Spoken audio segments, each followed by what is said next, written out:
participo ya este curso.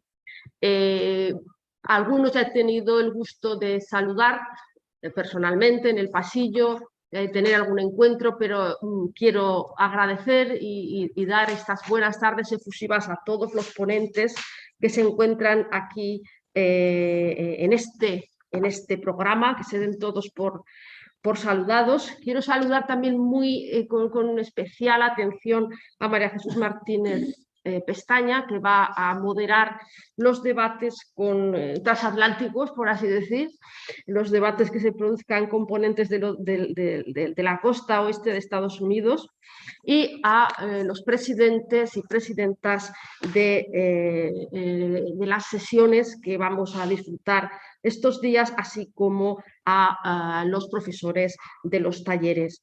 Y, como no, tengo que saludar y agradecer su presencia y su amparo y apoyo a las autoridades académicas que nos acompañan, a Carlos Forcadell, que es un apoyo constante de los proyectos que venimos desarrollando desde el año 2004, con publicaciones, con cursos, y nuestro proyecto investigador no sería el mismo sin el apoyo de Carlos Forcadell y de la Institución Fernando el Católico, y de nuestra vicerrectora Rosa María Bolea Bailo, vicerrectora de Política académica. Quiero agradecer mucho que esté aquí presente, siendo ella de veterinaria, que esté aquí amparando también este proyecto nuestro tan interdisciplinar.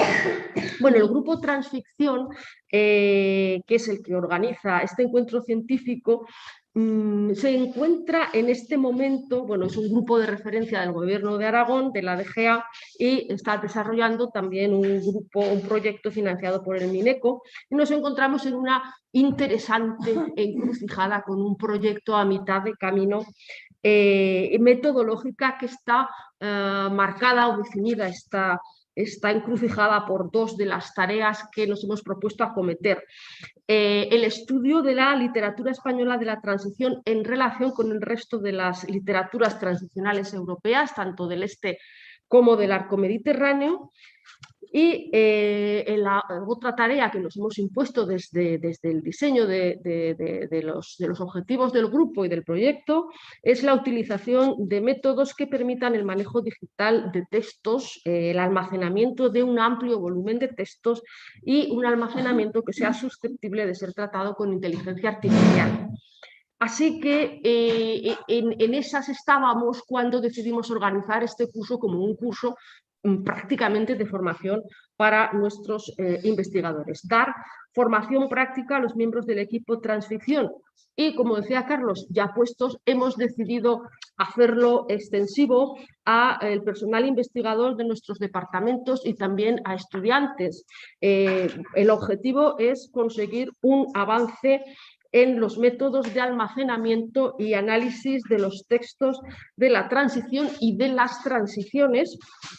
A este efecto, los talleres y los workshops del curso harán la función de un semillero de ideas, herramientas y líneas de explotación y construcción de archivos documentales, y contribuirán a que los trabajos de nuestro grupo de Transficción se puedan interrelacionar también con otros proyectos que ya están en marcha. Algunos son incipientes y nos acompañan, como el de Matilde e Iroa, buscando en internet el relato de la transición, o algunos son ya de una solvencia y de una amplitud tan conocidas como el proyecto Nemosine, cuya investigadora principal, Dolores Romero, nos acompañará mañana.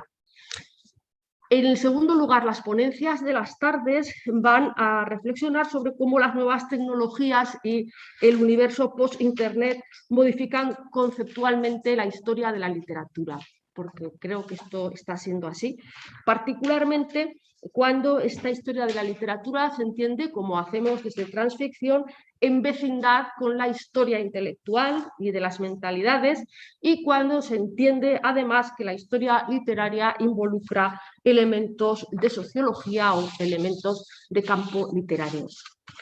Bien, desde la constatación de que la historia de la literatura de las transiciones, como la historia de la literatura en general, se está viendo transformada en su concepto y métodos por la inteligencia artificial y las herramientas que la aplican a los textos, así como por el contexto global que plantea el universo de los archivos en este momento post-internet, pues ofrecemos, mediante este curso, ofrecemos a nuestra comunidad científica este curso y ofrecemos nuestra compañía en esta aventura del uso de la inteligencia artificial y los datos en el estudio de las humanidades. He empezado saludando.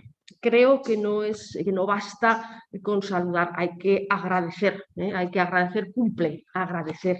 Y quiero recordar y volver a tener presentes a todas las personas que he mencionado antes en los saludos para expresar mi gratitud a ponentes, presidentes, moderadores, profesores de taller, a la Institución Fernando el Católico, a la Vicerrectora Rosa, María, Bolea, Bailo. Pero quiero dar unas gracias muy particulares al Consejo Científico, de que está en el programa. Sin el Consejo Científico esto no había sido posible. Uno de los retos de la organización de este curso ha sido entrar en contacto con los ingenieros, aún de nuestra facultad, que al final han venido de Madrid, que al final han venido de Televisión Española, pero eso ha sido gracias al Consejo Científico, haber conseguido contactar con los profesores que configuran el Consejo Científico y que tienen un protagonismo definitivo en este perfil, yo creo que interesante, estimulante que tiene este curso, y los quiero nombrar: Eduardo Lleida Solano, Jesús Tramullas, Julia Bosque Gil y Luis Blanco. Este curso va a poner de manifiesto esa necesaria interdisciplinaridad que los proyectos que vamos a tener que abordar tienen que tener. Estos profesores del Consejo Científico representan a los departamentos de Ingeniería de Sistemas, de Ingeniería Electrónica y Comunicaciones, el Departamento de Biblioteconomía y Documentación, que cada vez tiene más protagonismo en nuestro proyecto. Por supuesto, estamos también hay que mencionar el Departamento de Lingüística y Literaturas Hispánicas, que es la matriz del proyecto Transficción que convoca este curso, y también el Departamento de Historia, con el que tenemos estrecha vinculación los historiadores de la literatura de la Universidad de Zaragoza desde finales de los 80. Bien, este salto de interconexión ha sido muy interesante, esperemos que sea muy productivo, y con este salto y con el apoyo del Consejo Científico ha sido posible montar estos talleres que nos van a dotar de herramientas para la representación de tesauros en la web semántica, que se van a hacer estos ejercicios, estos talleres a partir del propio tesauro que hemos llevado adelante con anterioridad a través de la base de datos Transliteme, de 2 proyectos anteriores. La captura y descripción de documentos de imagen y el uso de inteligencia artificial aplicada a los archivos audiovisuales de Televisión Española. La primera vez que vinimos como equipo de investigación a este mismo sitio, con Carlos Forcadell, recién nombrado director de la Institución Fernando el Católico, lo hicimos porque fuimos en persona a estudiar las relaciones entre literatura y televisión durante la transición con un convenio que firmamos. 15 años después estamos ya en ese arca, que así denominan a su archivo, pues va a sufrir una transformación, y verdaderamente pues es apasionante seguir manteniendo este contacto y estar allí. Y por último quiero mostrar mi gran satisfacción por contar con Violeta Ros, que ahora hablará, porque esto significa, Violeta Ros viene de la Universidad de Valencia, se ha especializado en literatura de la transición o sobre la transición publicada en el siglo XXI, y creo que la relación que mantenemos con Violeta, el grupo, refleja muy bien cómo deben ser las cosas, ¿no? De cómo se puede avanzar con interconexiones y con enriquecimiento, con apertura, con colaboración, y realmente pues, es algo muy grato ver que se crean redes y que se avanza con esa interconexión, que Violeta, pues hay que darle la bienvenida particularmente porque ella no ha sido frecuentadora de esta mesa, quizás sí al otro lado, y bueno, es un lujo contar con ella.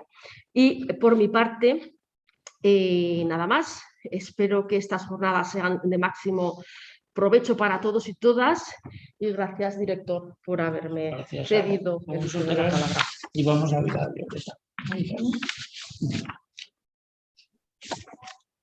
Bueno, yo simplemente quiero sumarme a los agradecimientos a la Institución Fernando el Católico, al grupo Transficción y especialmente a su IP María Ángeles Naval, pues porque justamente es el trabajo que el grupo lleva realizando durante años que es posible que surja una propuesta como esta, ¿no?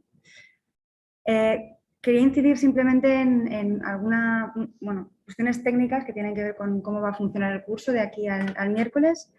Se trata de un curso de formación, como indica la convocatoria. La idea es aprender y empezar a pensar juntos en nuevas direcciones desde el ámbito de las literaturas transicionales, incluyendo las perspectivas del comparatismo y de las humanidades digitales en particular, ¿no? De alguna manera el curso tiene dos ejes claros, no tiene que ver con esta cuestión técnica, que básicamente aquí vamos a trabajar las intersecciones con documentalistas, ingenieros y toda la cuestión técnica que nos va a permitir avanzar en el trabajo específico del grupo de Transficción. Y por otra parte hay un desafío teórico que tiene que ver con la idea de cómo pensar el modo en que esta parte técnica y la parte más humanística puedan encajar, ¿no? Aquí los conceptos van a ser importantes y bueno, en esa intersección justamente el aspecto comparativo va a ser muy importante.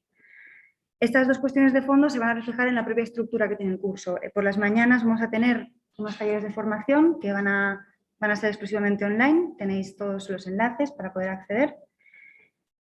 Son unos talleres de formación práctica, que es una parte muy importante, como explicaba María Ángeles, para el propio proyecto y de la que podemos aprender muchísimo. Es gracias a justamente los ingenieros y los documentalistas.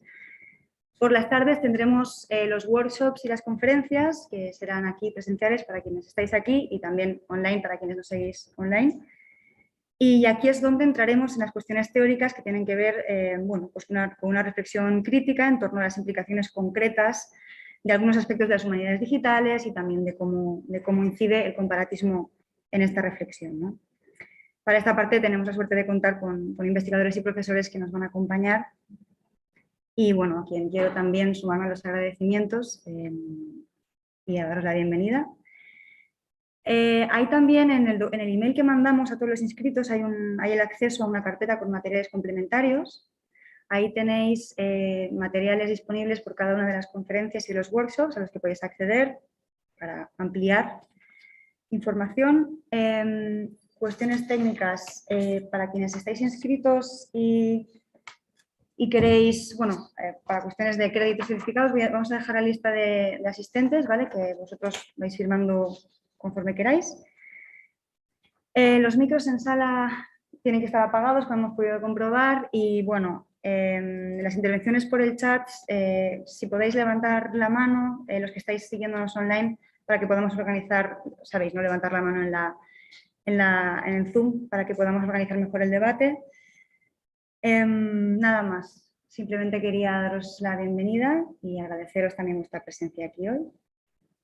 Los que están en salas se tienen que acercar aquí, ¿no? Sí, vamos a ver si quien quiere intervenir en sala se puede acercar aquí para hablar al ordenador o tal vez podamos, sí, en principio sí, vamos a ver si podemos arreglarlo como los moderadores también, para que los que estén fuera nos puedan escuchar, ¿vale? Sí, esta va a ser la parte más complicada.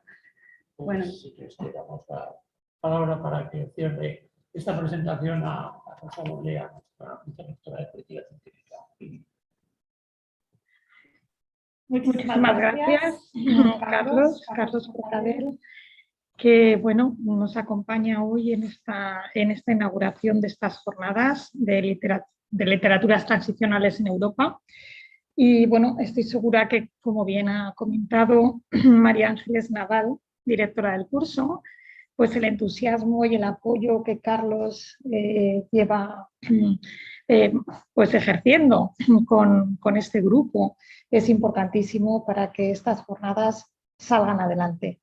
Le conozco poco, pero conozco, tenéis el mismo perfil gente como tú, ¿verdad?, que tengo muy cerca, y la verdad que aunque estéis a punto de jubilaros, pues sois muy necesarios y motores esenciales para que esto siga adelante, por lo que te doy las gracias, Carlos.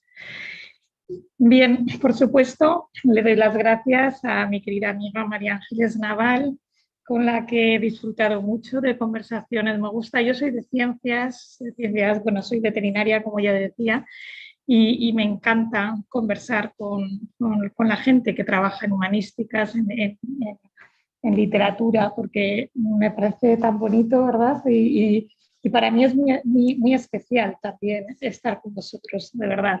Gracias por invitarme y asimismo reitero mi agradecimiento a Violeta Rosa, que es el otro pie, ¿no?, de estas jornadas, que bueno, pues seguro que van a ser muy exitosas, no lo dudo, y que viene también de la Universidad de Valencia. Y como decía María Ángeles, es muy importante estar alineados, ¿no?, para que estos temas en los que tanto habéis investigado pues sigan en el tiempo y permanezcan. Pues bien, estas jornadas de literaturas transicionales en Europa surgen también, o este curso, como decía, de la inquietud pues, de este grupo de investigación de Transficción del Gobierno de Aragón, un grupo que procede de la Universidad de Zaragoza y que bueno, pues son muy buenos investigadores. Conseguir proyectos del Mineco, como sabemos bien los investigadores, no es fácil. Ellos han encadenado distintos proyectos y bueno, fruto de esa investigación, y me decía María Ángeles, ya les gustaría tener un europeo para poder unir todas esas literaturas transicionales de Europa, ¿verdad? Y bueno, eso sería lo deseable y de verdad mi máximo apoyo para que podáis conseguirlo y unir vuestra investigación con esta pues por lo menos de nuestro continente, ¿no? Bien, yo cuando me invitasteis a inaugurar este curso, pues es un campo muy lejano al mío, eso está claro. Me parece, insisto, muy curioso el tema de la literatura en la transición. Claro, porque claro, pues todas esas particularidades que supongo que las habrá en este tipo de literatura, ¿verdad? Y que bueno, te prometo, María Ángeles, que voy a leer algo al respecto, ¿eh? O sea, porque después de esto sí que te enciende un poco la bombilla, ¿no? Y dices, uy, ¿qué será esto? Ya tengo ganas hasta de leer al respecto. Bueno, también doy la bienvenida a estos ponentes, tanto nacionales como internacionales. Tenéis visto que el primer ponente es de la Universidad de Stanford, no está ahora si no le saludaríamos, pero veo que no está en el Google Meet, ¿no? Y bueno, pues les doy la bienvenida a la Universidad de Zaragoza y de verdad gracias por estar con nosotros desde Stanford en primer lugar, ¿no? Y bueno, y también decirles que se están perdiendo un entorno muy especial, porque lo comentaba con Carlos y con María Ángeles, yo creo que desde que era muy joven no había venido a Diputación Provincial y mira que es bonito este lugar, ¿eh? Y la sala en concreto con ese artesonado, o sea, esto también es muy importante, ¿eh? para que el curso pues, sea muy exitoso, que sin duda lo será.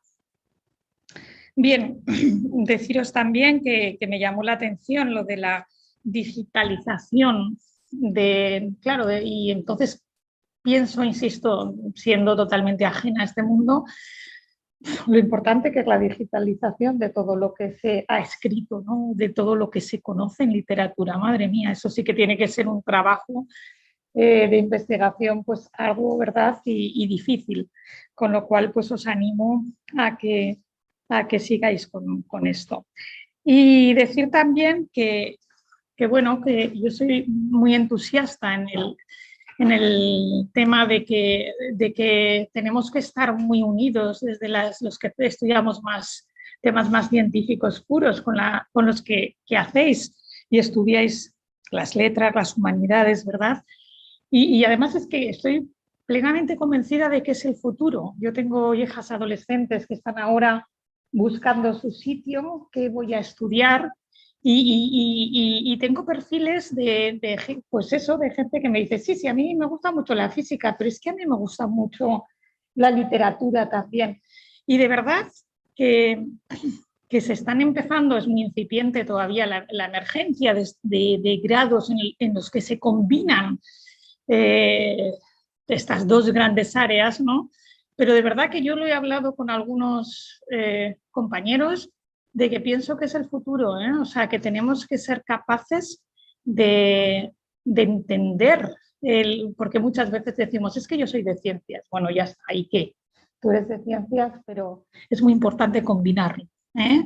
Y bueno, y vosotros lo estáis poniendo de manifiesto en estas jornadas, la inteligencia artificial, los compañeros de ingeniería, ¿no?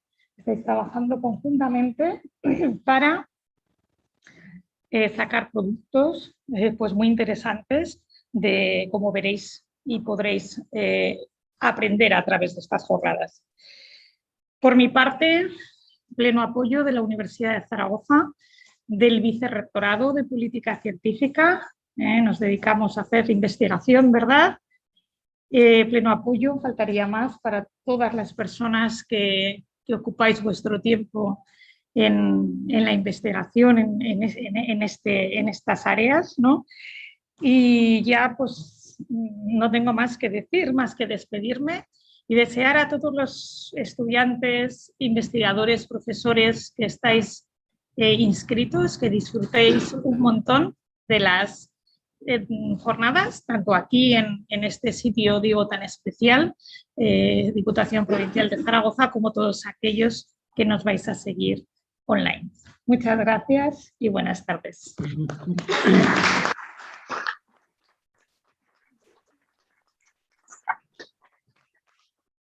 Pues muchas gracias a ti por tu reconocimiento y tus ánimos, y supongo que ahora, si no hacéis ningún intermedio, vendrá Gonzalo Pasamar aquí a moderar una mesa en la que tendrá lugar la primera intervención de la tarde, de modo que cuando quieras. Ya está el ponente de Estados Unidos conectado. Ahora le vuelvo a dar, ahora lo vuelvo a quitar. Sí.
Hi, Dan.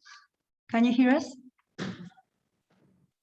No, okay. Yes, I hear you fine. Yeah. Can you hear me? Microphones are closed.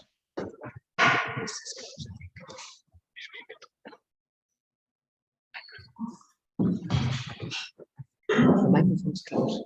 No, está abierto. Can you talk So to us? can you hear me? Is this coming through? No? No, pero él lo tiene, no lo tiene Let me silenciado, ¿no? see. Preferences. Audio 1, 2. Oh.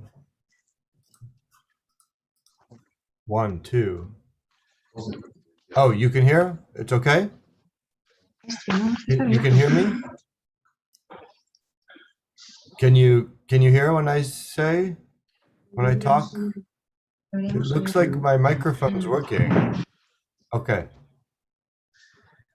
So maybe it's the speakers that aren't working? Okay. Thank you.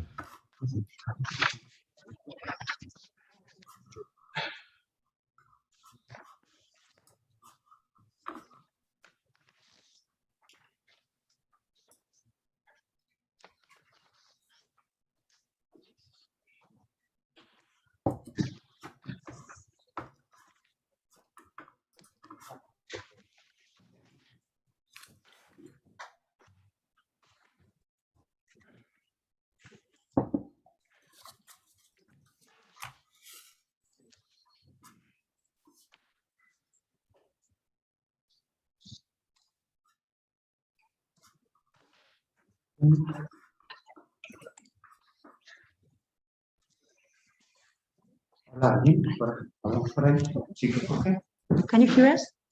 I can still hear you, yeah. Sí, pero no lo escuchamos.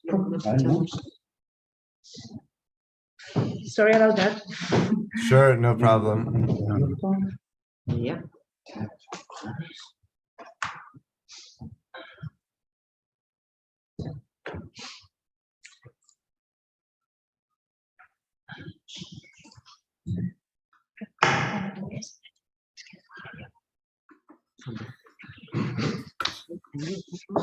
Bien, no tenéis un rato.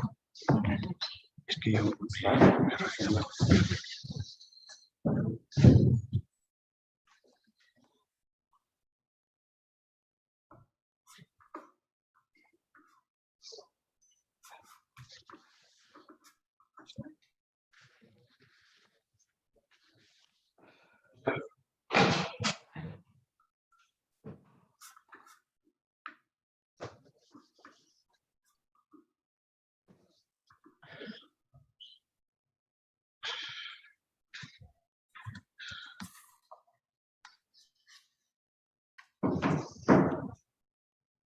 Es que desde casa sí que se escucha. Estás conectado. No lo escuchamos nosotros, pero los que están conectados sí que lo escuchan. Vale, pero nosotros no. Nosotros no lo escuchamos.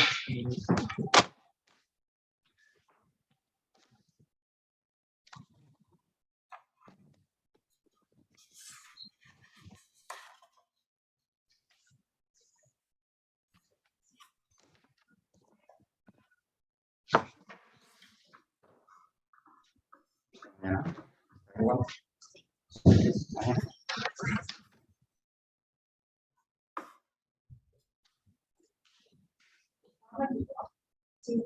No, espera. No, tengo que presentarlo. Sí, lo tengo que presentar. Sí, sí, sí. No, es que no funciona. Bueno.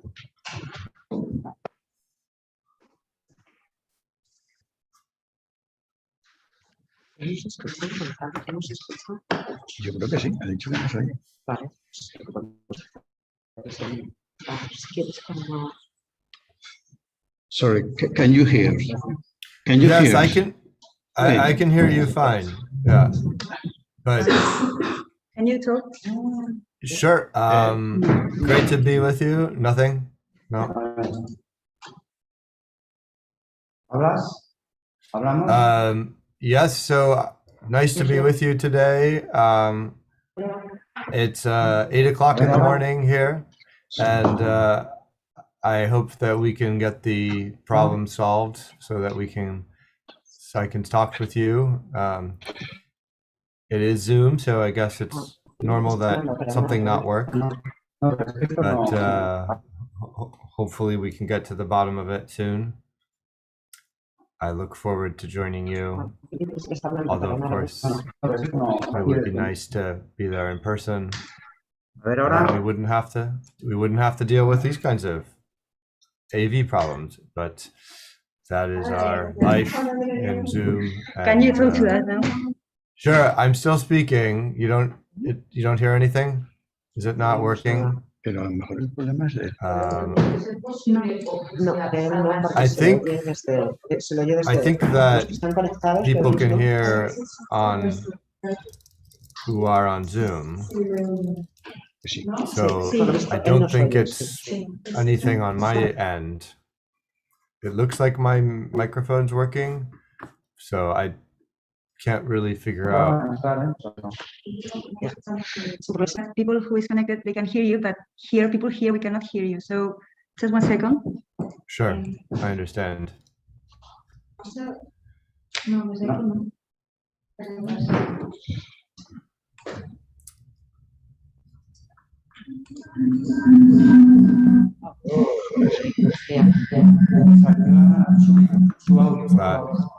any better? Okay.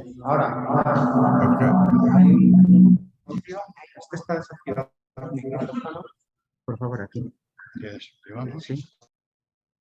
Do you want me to keep saying anything? Do you want me to talk? Sul pont Mirabeau. Ah, funzione. Bene. Buona.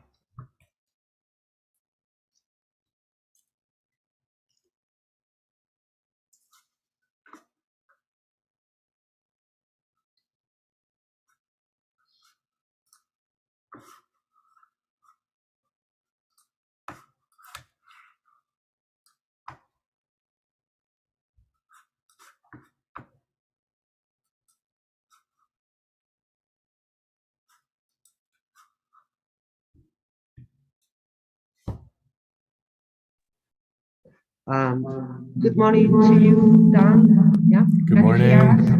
We're having some sort of technical problems, and plus the mask that we're wearing, so it will be a bit difficult today.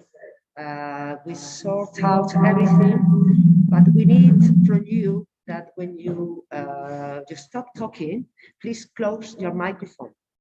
Otherwise, we cannot hear you properly. I'm sorry about the technical problems. And good morning to you, because it's good morning where you are. Okay, Gonzalo, I close now. Thanks.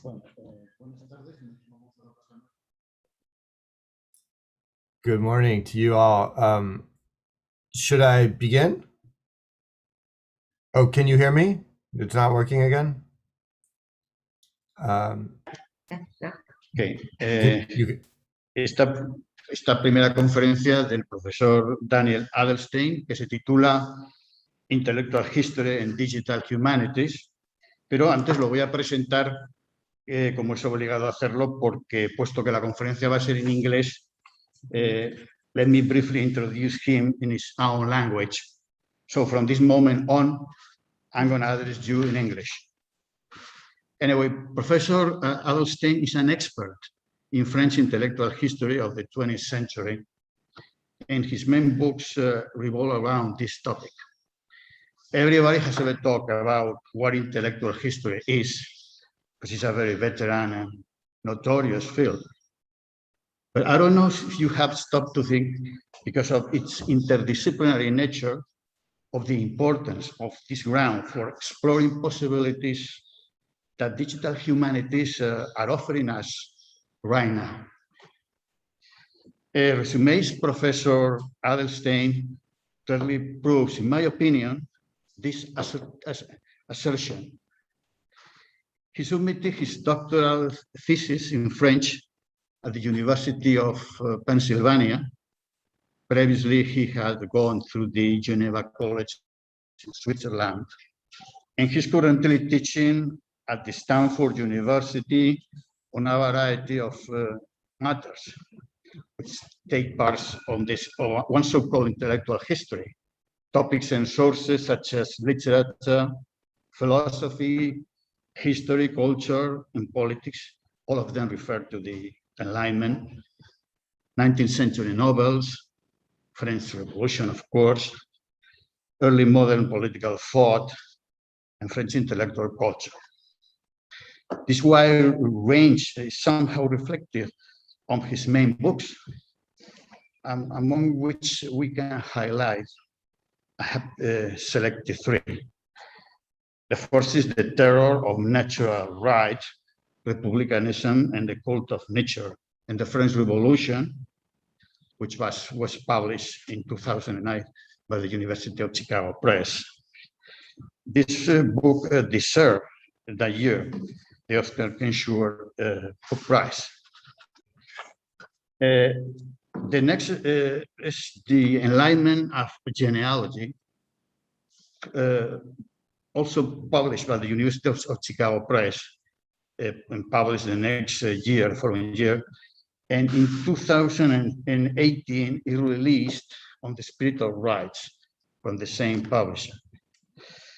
His current and future projects, he says in his resume, are closely related to the aforementioned topics. This hinges on, at this moment, in two projects. The idea of revolution from the French Revolution on, a project called exactly On Permanent Revolution. And the second is the mapping of the correspondence and social networks of major intellectual figures in the French 18th century.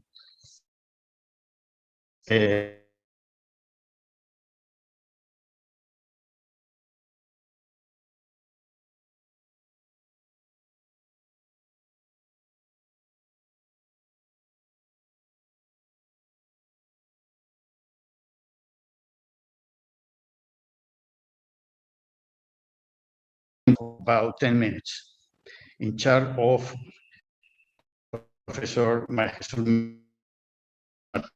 Pestaña, who shall act as moderator. And as I have nothing to add, I'm delighted to give the floor to our guest. Your turn, please.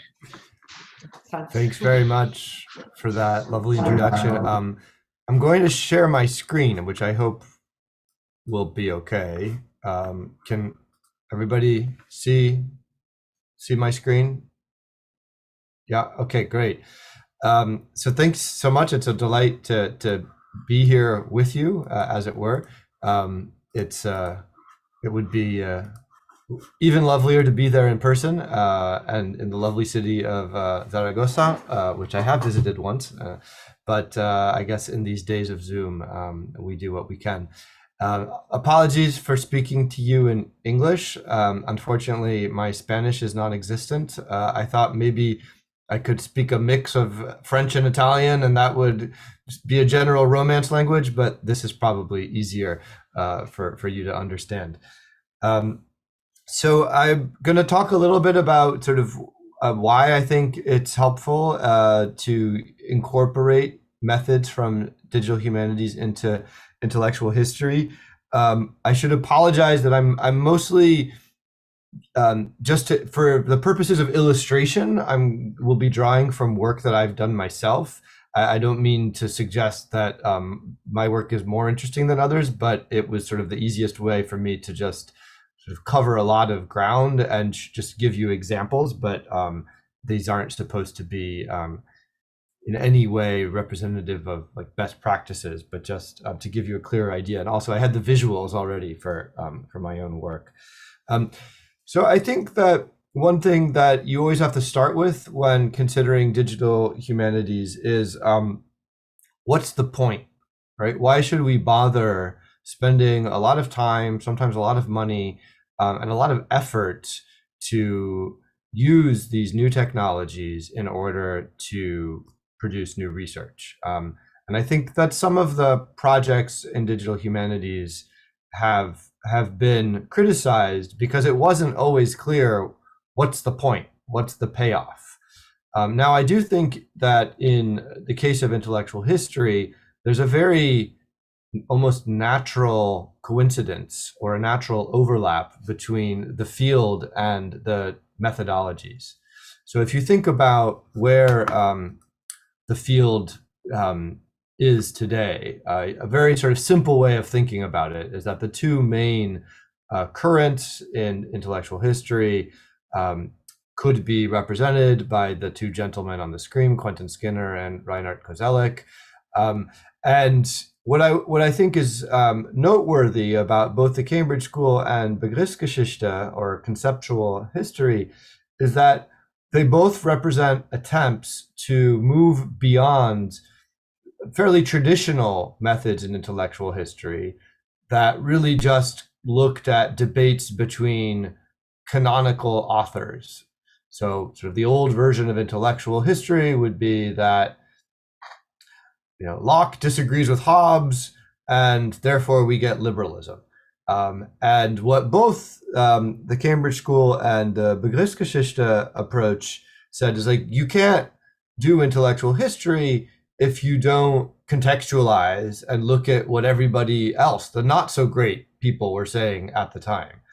And so you can't just look at Hobbes and Locke, you have to look at all the people that we've basically forgotten, that we don't read anymore. But that really is crucial for shaping and reconstructing the approaches.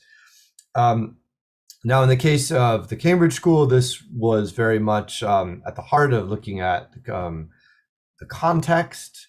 In case of Begriffsgeschichte, I would say that it's a little bit different, but in the great works of Begriffsgeschichte, there is this sort of effort to capture all of the uses of a concept. So not just looking at the canonical text, not just looking at Hobbes and Locke, but everybody who might be talking about natural rights, and then trying to see, can we reconstruct the shape of a concept based on this?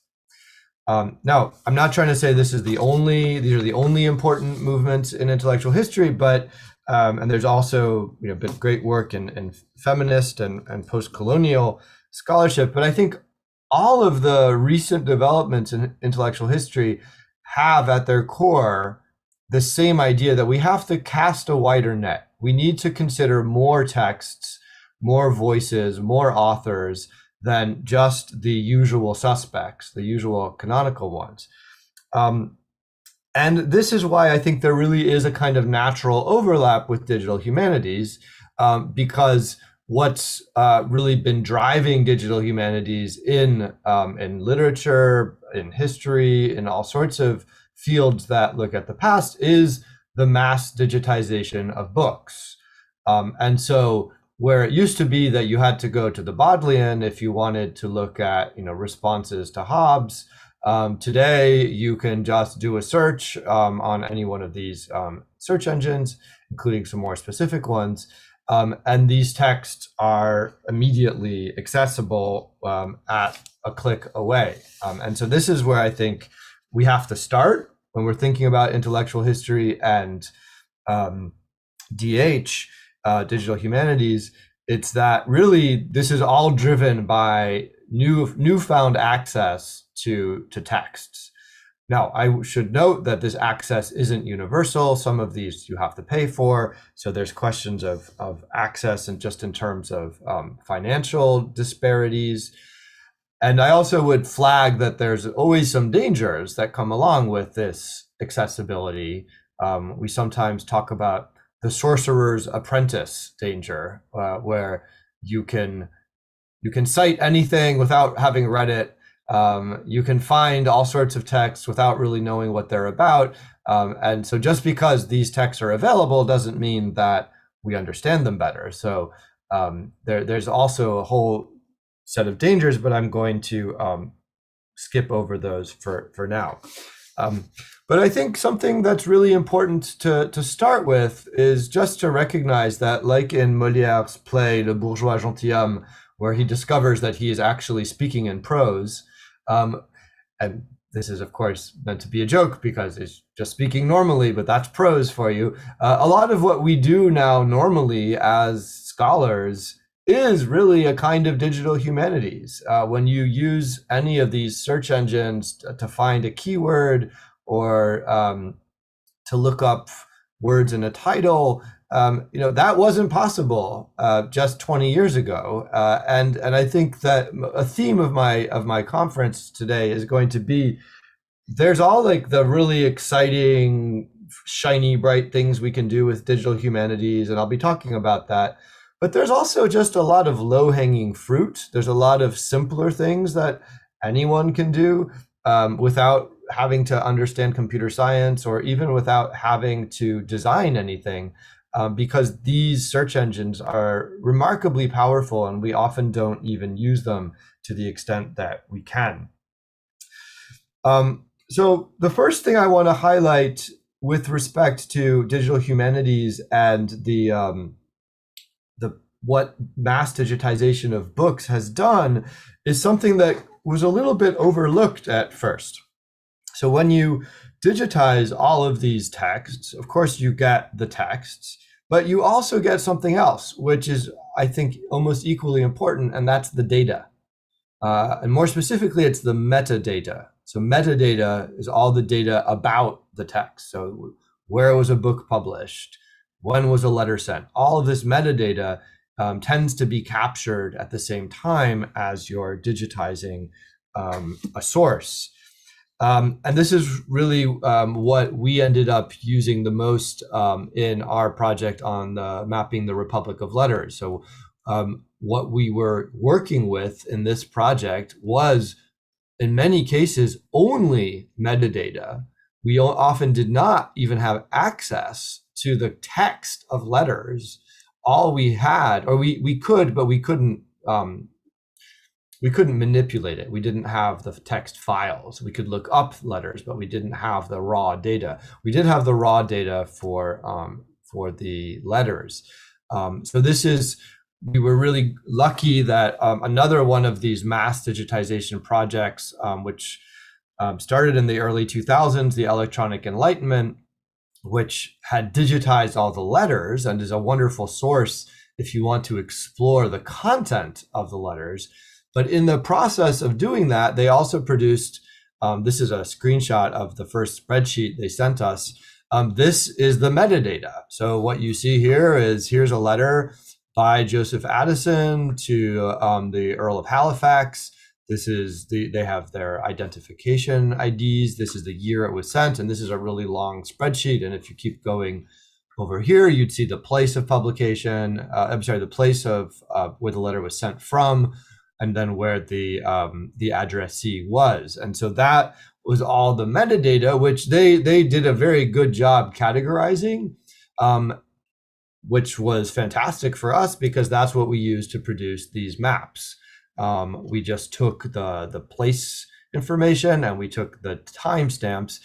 We didn't take anything in the letters, and that's how we were able to produce these visualizations of the correspondence network. So this was the very first one we did of Voltaire's correspondence. It's flattened out over time. So you have, this is obviously the period when he was in Geneva and Ferney. This was earlier when he was in Paris. This is when he was in Prussia at the court of Frederick the Great, but it still gives you an overall picture of what was sort of his world. Who was he connected to? We could do fun things like compare metadata. So this was Locke compared to Voltaire. And what you can't really see here is that Locke had a much more global correspondence reflecting British colonial and trade networks, whereas Voltaire's was much more European, though I'm sad to say very few correspondents in Spain in Voltaire's time or for Locke.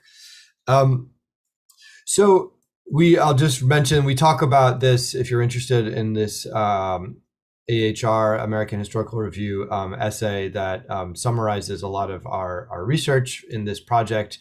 But what was the point of doing all this? Well, it was interesting just to see networks and to get a broader sense of, just actually how national a lot of these networks are. So you just see this sort of information superhighway between London and Ferney. It's clear that even when Voltaire was living in exile, his mind was still in Paris. And so that challenges a little bit of the mystique of the philosophe as the great cosmopolitans writing to people all over Europe, which was true, but it was mitigated by this fact. But I think for us, what was really crucial about doing this kind of mapping and visualization was not that it answered questions for us, but it was a new way to ask questions. And so the example that immediately caught my eye when we did this was, why are there so few letters to England? This is Voltaire, who writes, thinks that Newton and Locke are the greatest thinkers of the Enlightenment. why isn't he corresponding more with English correspondents? After all, he spent almost 2 years in London. And so we ended up working on this, and I wrote an article about how England fell off the map of Voltaire's Enlightenment with my colleague, Biljana Kasabova. But the point is that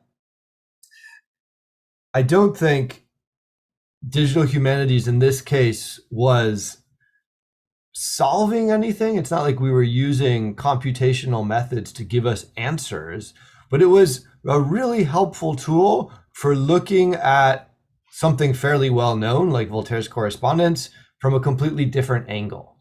And I just want to emphasize that I think there's sort of two camps in DH. There is the camp that really tries to use computational methods to produce new statistical results. And actually, you'll be hearing from one of them, Andrew Piper, I think is much more on that side of trying to use computers to sort of demonstrate something about a corpus, like prove that these plays can be categorized by AI in this way, and these plays in another way.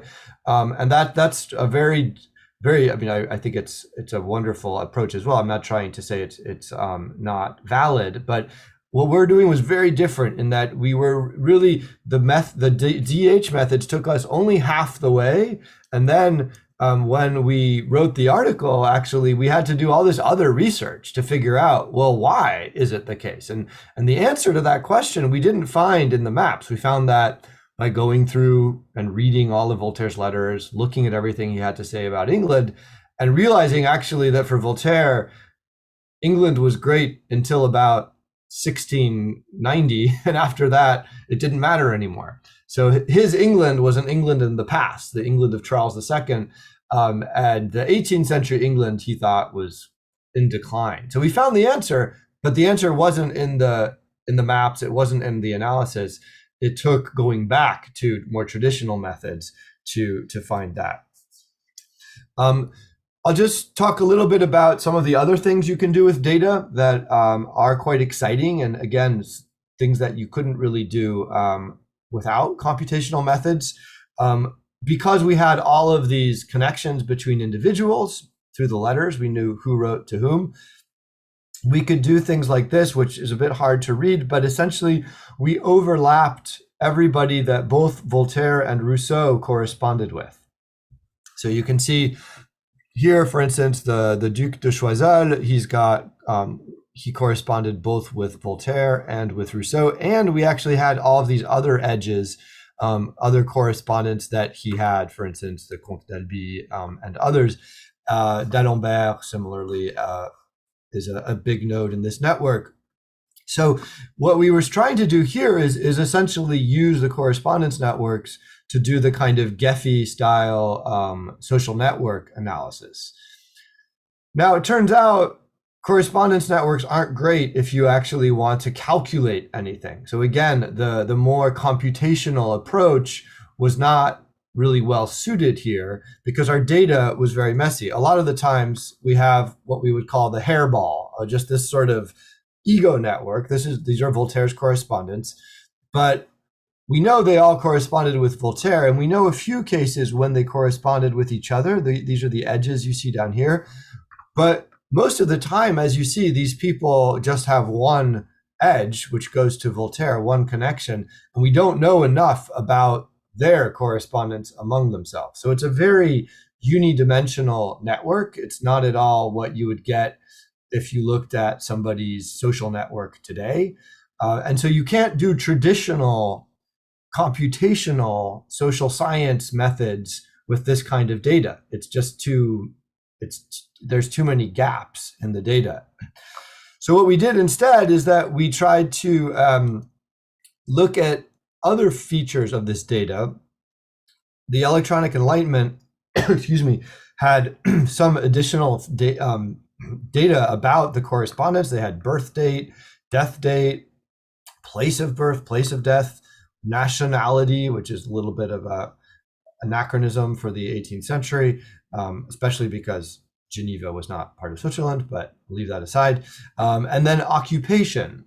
So we were thinking, well, that's interesting. We have all this other data about these people. Could we use that to try to understand something about this network? And so here's something else that I'll mention as I think an interesting variation on DH methods. Rather than just using the computer to tell us something about the data we had, we decided that we could get a lot more information from the computer if we enriched the data with our own work. And so what we did is we created this ontology, which was inspired really by a lot of linked open data ontologies. So there's a big movement to try to connect all of the data, but to connect data, you need to have the same metadata categories. And so we tried to do this for people in the 18th century. This is also known as prosopography. And so somebody like Tronchin, who was a doctor, well, we would put him under sciences, medicine. Somebody who also was a noble would be aristocracy, or if they weren't, in case of Tronchin, because there were no aristocrats in Geneva, he would be elite. They would also, you could be in any multiple categories. This wasn't limited at all. You could be in any number of them. And so what we did is that we took all the people in our data set, and we focused on the French people because there was a lot of them. There were 2,000 people, and we enriched the data. We added, so we put them in sets. I'll skip that for now, but we just went through everybody who was a member of a salon, who was a member of an academy. If they published in any of these fields, we put them in these fields, and then we divided the French people into these different sets because we realized our data could be a little biased, so we wanted to look at it from different perspectives, like anybody or people who corresponded with at least two of the people in of the main philosophes, people who had written for the Encyclopédie. We just sort of sliced it in different ways to see what the results were. And what we found is that in the French case, for all of the French people in this like 18th century Republic of Letters data set, it was an overwhelmingly aristocratic group. So 35% of the correspondents who corresponded with like both Voltaire, D'Alembert, or Rousseau were aristocratic. Many of them worked for the state. Almost half, in the case of what we were calling the well-connected people, were government officials. So this kind of challenges the idea that the Enlightenment was anti-state.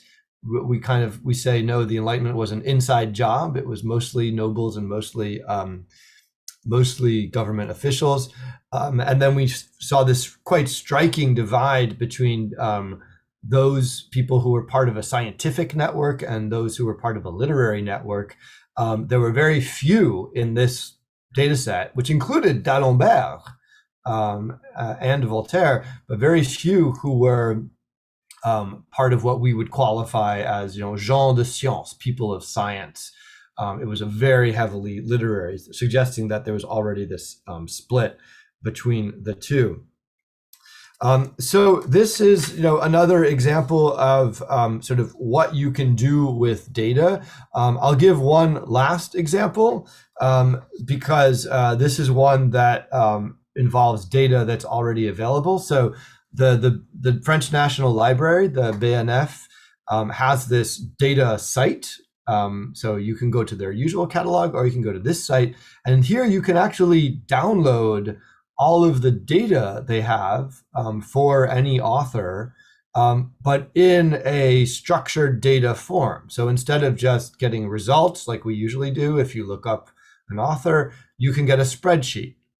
And so with a postdoc, Glauco Mantegari, we took all of the publication data for Voltaire, which was a lot, and we just looked at the 18th century publication.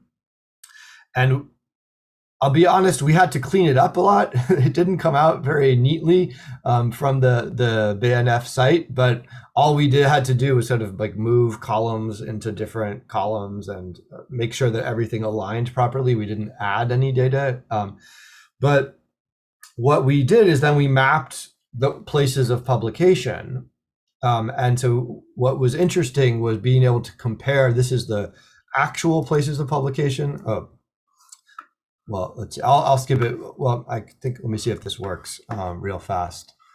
Okay, so yeah, so this is a live site, it still works. So you could compare where did Voltaire's books actually get published, and I'll zoom in a bit.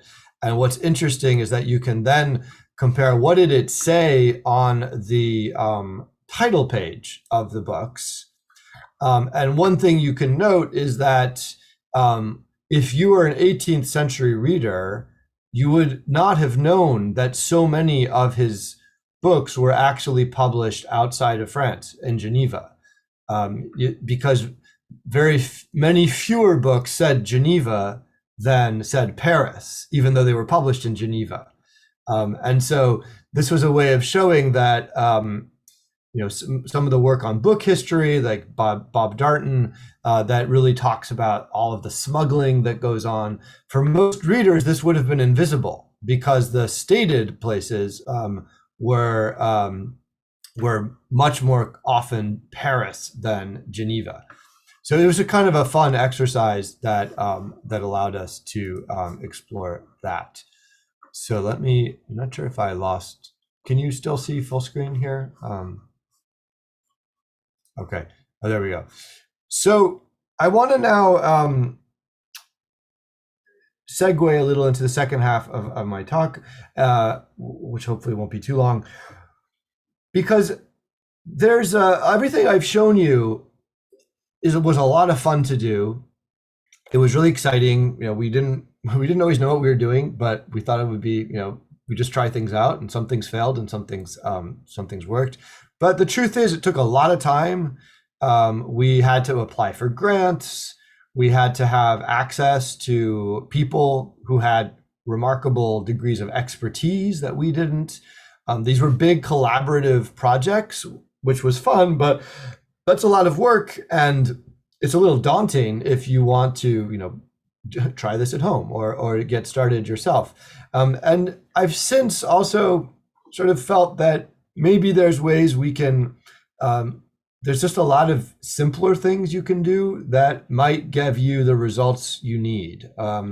Because the truth is, anytime you start playing with data, you're going to spend 90% of the work is going to be cleaning it up, organizing it, making sure it does your results, your data is good.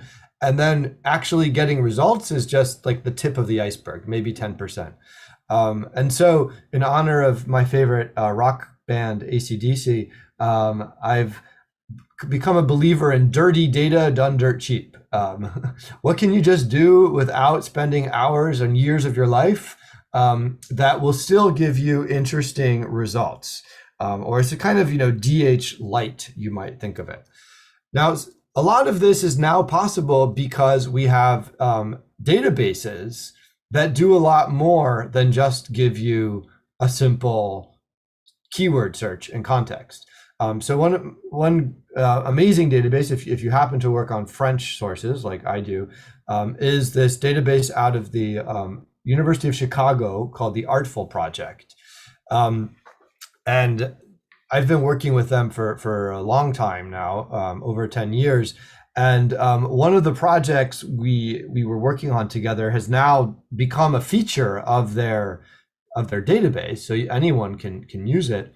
What it does is that it finds matching passages of text, and it does it automatically. So here's an example where you've got a passage from Rousseau's Social Contract, and as you can see, the same passage appears in a later 18th century text that is written right before the French Revolution. And as you'll note, it's not identified as Rousseau here, un philosophe, so a philosopher, but this text pair, as they call it, software can find these passages. So how does it work? essentially what it does is that it breaks text down into these trigrams. So if you took the first sentence from Rousseau's social contract, l'homme est libre, partout il est dans les fers, the computer breaks that down into homme libre partout. So it drops some of the what we call stop words, these like smaller words, and then it creates these overlapping shingles. So homme libre partout faire croix. It numbers them all, and then it looks for the same number in the same sort of overlapping shingles in different texts.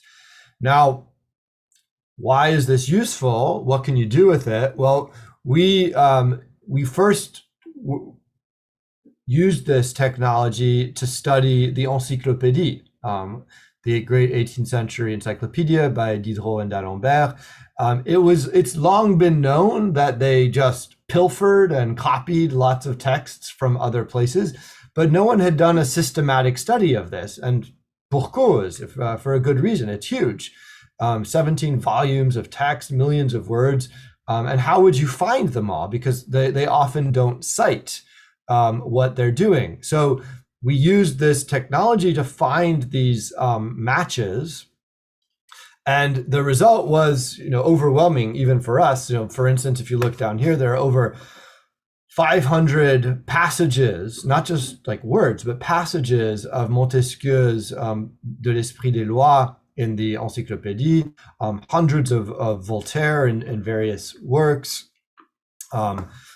all sorts of other texts that you might not have expected, like Dubos, but they were just, they were copying huge chunks of text. But what we also found is that they weren't just plagiarizing. They were often accused of that. There was a kind of a method to when they cited and when they didn't.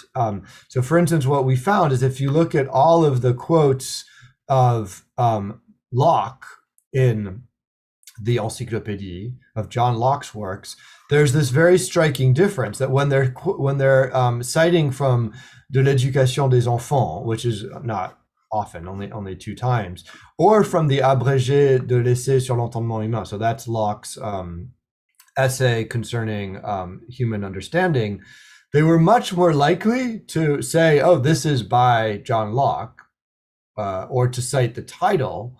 But when they were citing the second treatise on political government, du gouvernement civil, the translation of it, they never even mention that they're citing Locke. Now that's interesting because this was, of course, a banned book in France.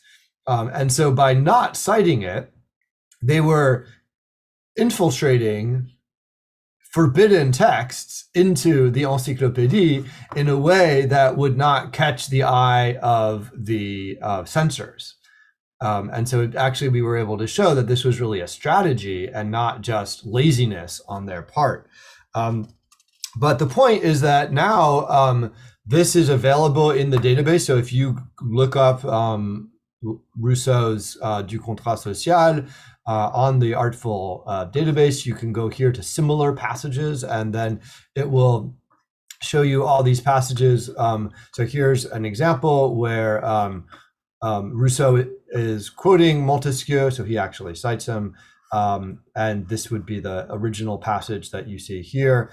Here's an example where Voltaire does not actually, Rousseau does not quote Voltaire, but is copying a long passage from him in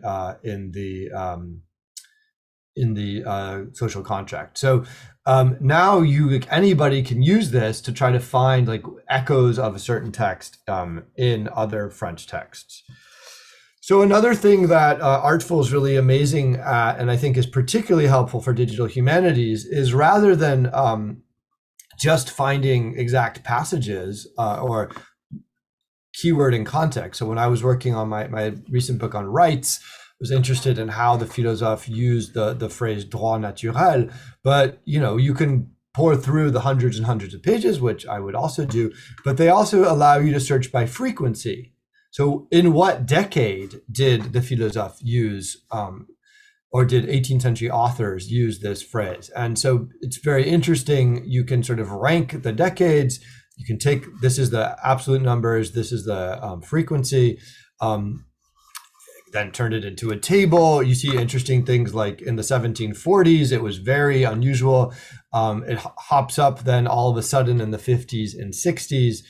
You can create these kinds of graphs that give you, again, I would say these are great graphs for asking questions. They don't necessarily explain anything, but when you look at this, you then sort of naturally want to ask yourself, well, what happened here? What's going on in the 50s and 60s? What are the books? Who are the authors that might be driving this? And that then allows you to know where to look. So I think that, again, DH tools here are really effective for sort of zooming in on where might you need to focus your attention. What should you be reading first in order to understand? But also it can be really useful to use these kinds of identifications to looking for the text and then just reading them in order to discover broader patterns. So just to give you an example, this is just really, I'm welcoming you into my dirty notes. When I was working on rights in the 18th century, I would just pour through the echo results, so 18th century collections online, copy it out, and little by little, as I copied things, I started noticing patterns. I started noticing the people who were using rights like Hobbes was, hence the H. I started noticing that there were other people who were using rights in this other way, which became what I would call more like lock, and later that became what I call the transfer. And so, just downloading all the text, downloading all the passages, and then analyzing them, again, reading through it all is in itself a very practical way. Now, you could do that just by sitting in the library with all these books, but obviously it would take a much longer time. And then the last example I want to give is also a bit of a warning about the dangers of looking at DH, of using DH tools without analyzing the text itself. For my current project on revolution, an intellectual history of revolution, I was using the 17th century version of this database, so early English books online. It actually goes all the way back to the 15th century. But if you look at these numbers, it seems like there's this pretty natural story, right? That it's telling in the 1640s, revolution becomes very common. And that makes sense, right? This is the decade of the English Revolution. So you'd assume that there's a cause and effect. But then two things have to be noted. First of all, these are raw frequencies. This is a really common problem when you're dealing with the database, is that if you look at raw numbers, they can be quite misleading because there were many more texts published in the 1640s than in the 1630s. So just because there's 247 versus 156 doesn't actually mean that the frequency increased at all. If there's twice as many texts in the corpus, it could actually have decreased. And then secondly, EBO actually has this nice feature now where if you click, so if you go, if you're on the previous slide, if you go here and you just click on this number, 247, it will take you to the actual results. Whoops. And if you look here and just glance through these results, actually none of them have anything to do with politics. They all are using revolution in another sense, which is a revolution of time, the revolution of planets, possibly a revolution of like general worldly things, but nothing about the Civil War. So this is just an example and a reminder of just how important it is to always go back and continue working on the contextual projects that we've been doing. So I hope what I've been able to show you was somewhat helpful. Basically, what I would emphasize in conclusion is that a lot of DH in the last decade, a lot of the digital humanities projects that caught people's attention were the ones that cost a lot of money, took a lot of time, and were quite just impressive methodologically, but didn't always have a clear payoff in terms of the research value that it was bringing. And I participated in that. I think it was maybe because it was a new technology, people were excited in knowing, like, what can we do with this? And that the methods did take precedence sometimes over the, oh, sorry, my dog is barking at me. The methods could take precedence over the results. But I think today there's just so much that's available in these databases themselves that it makes more sense just to say, what can you do with what's available already? And then if you hit a wall, or if like your data is not in these databases, or if you need to answer some question that you can't answer using these methods, that's then a good place to invest in developing new tools. But I would just encourage anyone who's sort of excited by this to just first see what you can do with the existing tools. Now, obviously, I'm aware that everything I've shown you has been in English and in French, and that there's a huge disparity in terms of what languages have been digitized and have been incorporated into these kinds of databases. And I do think that that's a big problem. It's a problem also that many funding agencies came to believe that funding digitization was not worth it anymore. That's something libraries could do, they would say. And I hope that will change, because I think now that we see the power of these databases, that they're not just about making access through keyword searches, but they're also about doing analysis within them, then it's really important that we reinvest to make sure that more languages are included and have access to this kind of research methodologies. So I will stop there. I hope that I wasn't too long and that you were able to follow clearly. And I guess happy to answer any questions.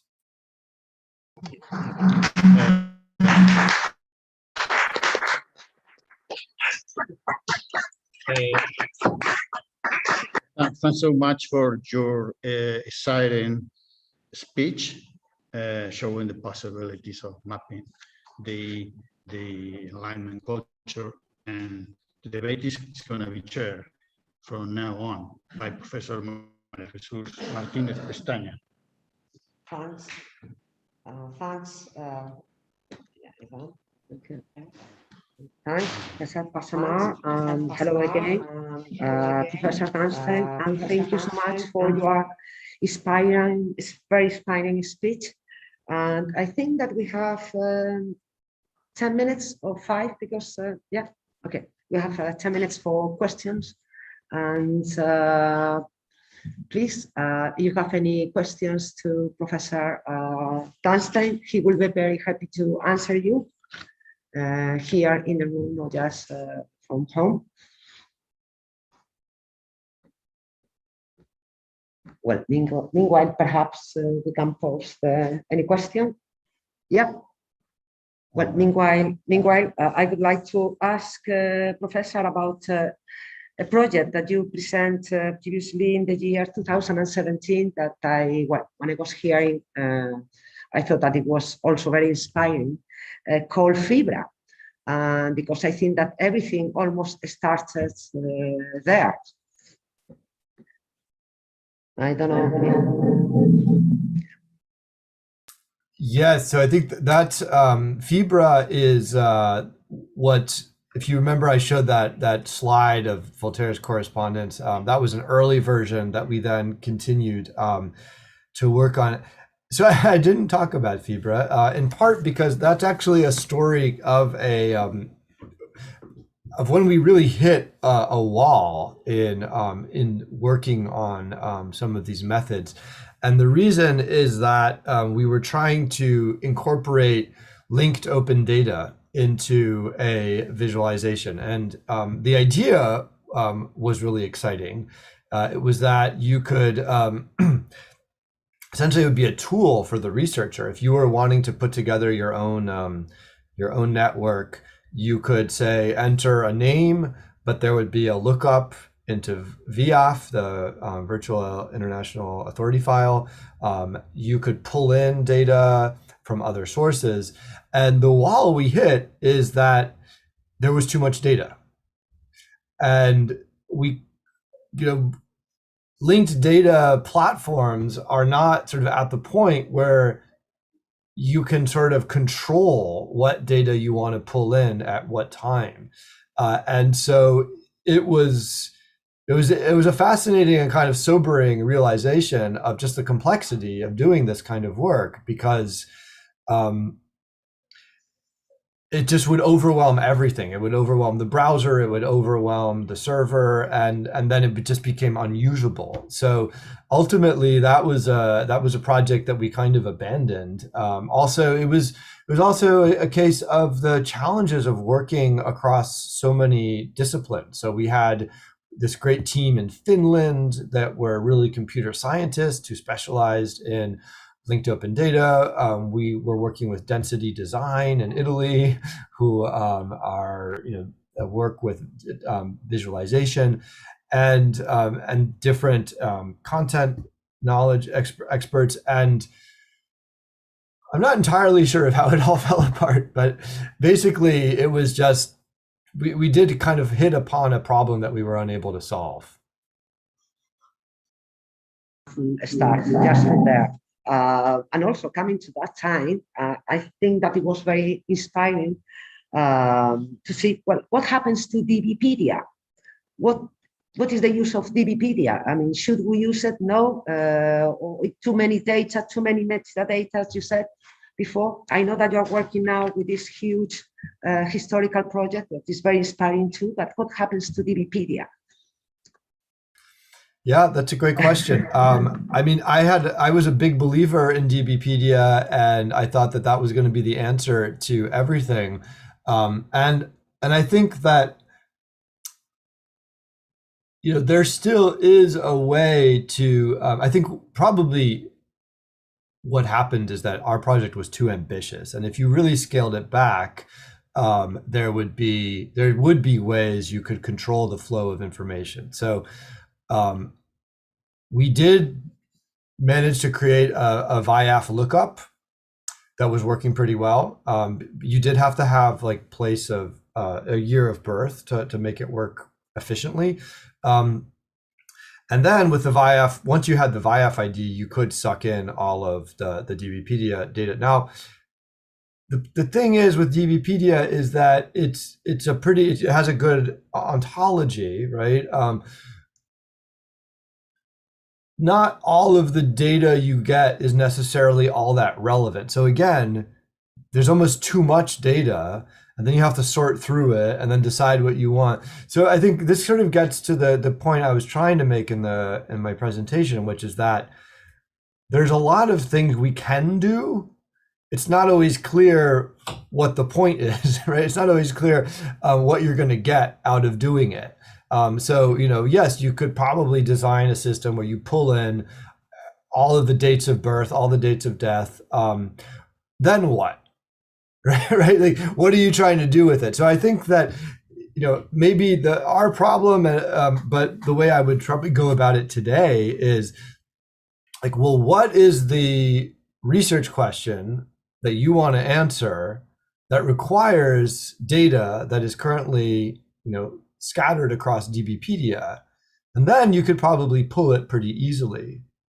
But otherwise, you might just end up with these gargantuan spreadsheets that you don't really have any good use for. And then you've also lost, this is the other problem, is that the great thing about linked open data is that it's linked. Whereas if you've sucked it all into a spreadsheet as a data dump, then the link is gone. It's just in your spreadsheet and it no longer updates. So we will be having a session here about Wikipedia. This is why I asked you about DBpedia, because I thought that perhaps will be interesting to link about to get all the linked data. Yes, Professor Passamar. Yes, Passamar. Yeah, I got a question for you, or a comment related to historiography, which is my field of research. It's about interdisciplinarity. This has been a very outstanding purpose throughout the 20th century to reach the interdisciplinarity. But in my opinion, most of the time this has been a very limited desire and a broad practical reality. Do you think that the coming of these years ago, with the use of databases and mass information, could approach the different historiographical trends, for example, intellectual and social history, historians and cultural studies, for example, by studying in what way an idea, theory, or book can be transformed in meaning when circulating from one country to another, one continent to another, for instance, via migration or immigrants. Okay? I mean, for example, expressions such as influence can be transformed with the use of databases. And this the possibility of mapping a culture. That's my question. All right, I had a few audio problems. I think I got the question, but apologies if I didn't catch it entirely. So the question, as I understood it, so can these databases sort of help us get to questions of dissemination and influence as books travel across countries and continents? Was that, did I hear correctly? Yeah, okay. So I would say yes and no, right? Because I still think that, especially in the case of intellectual history, what the books do not, what databases are good for is providing you with the data that can show you like how many editions were published, where were they published, when, but then it doesn't really tell you anything about why they were being published, what are the parts of the book that were changed, how was it received, and so I still really believe that, especially in intellectual history, we need to be hybrid. We need to be both. There's some quantitative work that can be helpful, but you're never going to get away from the qualitative work of reading, of interpreting, of contextualizing, and so the digital tools can be good shortcuts. They can help you make sure you caught everything, that you found all the editions, that you've maybe picked up on all the other texts that might quote something, but they're not going to answer, I think, the questions that really interest us, which is okay. I mean, I don't think that's a problem, but I think it does mean that we just have to be a little bit more modest in what we say or what we promise with these tools, right? They're not going to be maybe as all powerful as some people would like them to be.